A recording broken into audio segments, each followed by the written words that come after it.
Volem que coneguis en 90 segons com es calcula el preu de la llum i per què és més barat o més car consumir electricitat segons l'hora del dia. El preu de la llum té 4 partides. El cost propi de la llum, que depèn d'una subhasta cada hora. Els peatges, que són els costos fixos que defineix l'Estat per cobrir-ne la producció, el transport, etc. Els impostos, que paguem tots els ciutadans, i altres partides com el marge de gestió de la teva comercialitzadora.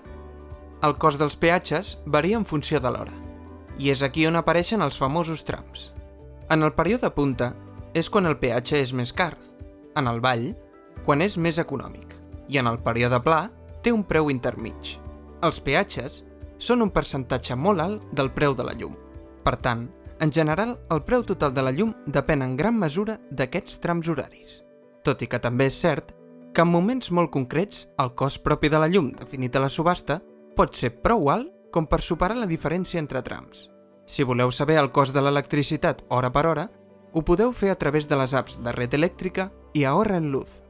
Això sí, recorda que el cost horari de la llum només t'afecta si tens contractada una tarifa variable. Si tens una de fixa, només cal que tinguis present el preu dels trams.